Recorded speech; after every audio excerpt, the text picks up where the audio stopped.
In this video, I'm going to show you how to use the pads on the Akai Force to play a drum beat and record it into a clip. Check it out. So what's up everybody? In the last video, we went ahead and went into sample edit, created a new drum program out of a sample. And in this video, I'm going to play that drum program using these pads and record those events inside of a clip in the Akai Force. All right, so to do this, we need to do a couple of things.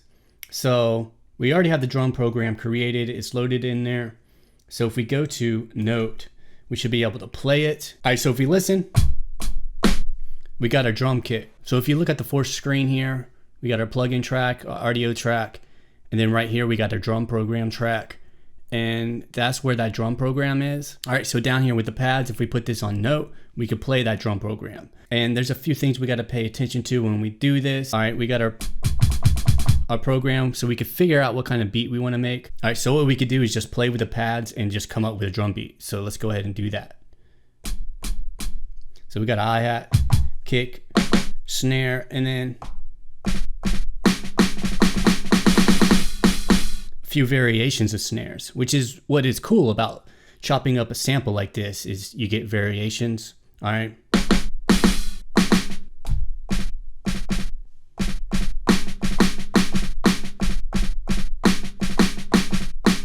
All right, so let's go ahead, mess with this hi-hat, that kick, that snare for the main parts, okay?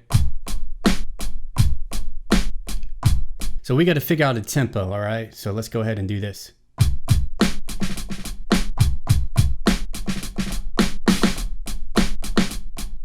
So I kind of like that tempo. So we can use tap tempo to kind of tap with it and figure out what the tempo is. So what I want to do is figure out the tempo. So I'm kind of playing like double time with the hi-hat. So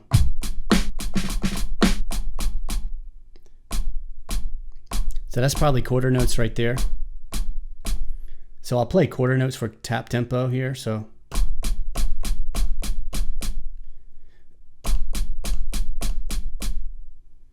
it's around somewhere around 100, 103. I'm going to put it around 98. All right, so now what I can do is go ahead and go to the Arpeggiator here. So if I tap the Arpeggiator, it turns it on. And you can see here, the time correct is 1/16. So what I can do now is go ahead and push Shift and Arp. It's going to take me into where I can actually edit the Arpeggiator.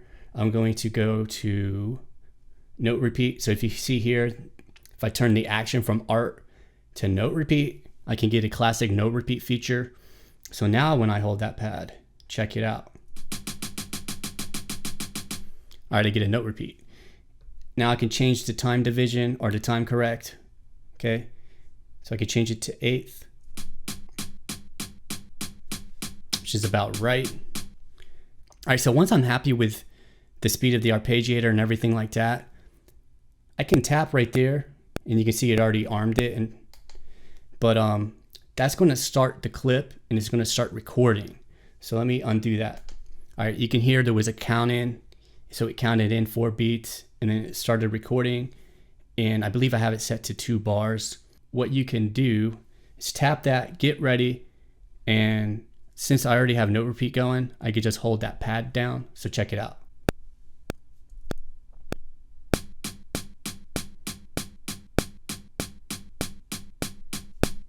All right. So now that clip is programmed. So you can see it went into overdub right after that, but the clip is still there. So if I tap it, it's going to play that clip. Okay. So now what we can do is work on the bass and the snare. So we can play it. So if I push play now, I can still live play and not actually record those events into the clip. So check it out. Play it. Oh, that's one thing to mention. If you keep your Arpeggiator on, your drums are all going to go to whatever the time correct is. So what I'm going to do is go and tap the Arpeggiator, and it's just going to turn it off.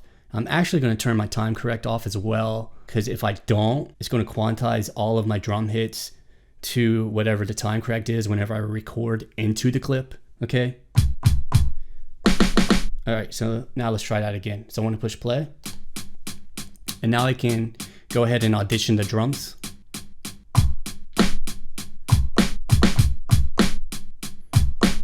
So I can play any beat I want.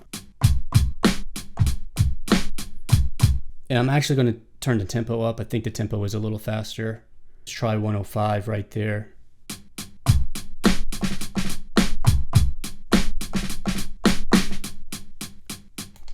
So I'm actually happy with that drum beat. I forgot to mention this.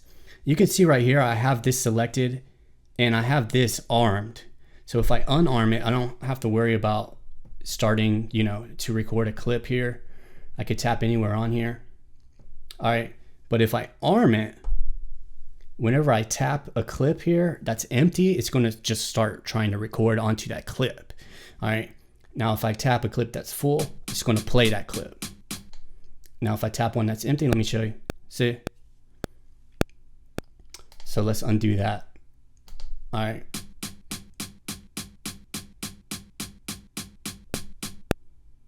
All right. You can see you got different options right there. Stay focused. All right. I just want to put the snare and the bass into this. So let's go ahead and do that. All right. I want to make sure this is armed. So I want to arm the track. So whenever I hit record, it's going to start recording into that clip there. So let's go ahead and do that.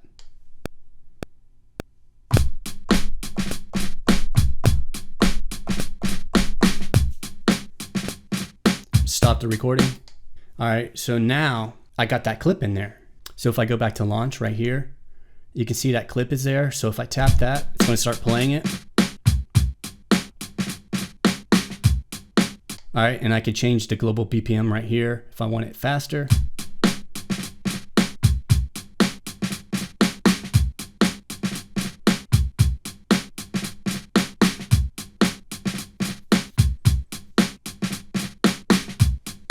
So if you want to actually see what events were created, if you go to menu and you go to clip edit, we can actually see everything that we sequenced, everything we tapped out. All of those events were actually recorded right there. We could see them here. So if I push play, all right, I could zoom in. I could scroll. All right, I could change the loop length here. So if I wanted it just to be 1 bar, I can make it 1 bar. See? Even half a bar.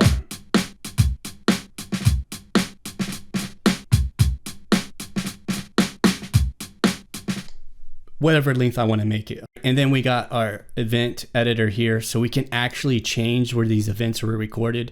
So if I didn't like something I recorded, I could change the timing of it within the event editor. All right, and then we got the list editor where we could do pretty much the same thing. It's just a different way of looking at it. Anyhow, there you go. That's how you record a drum beat into the Akai Force using the pads. So what I want to do in the next video, I'm going to actually go into the step sequencer so I can show you what the step sequencer does and kind of how to use the step sequencer, because this is a really good function of the Akai Force. I really like the step sequencer in here.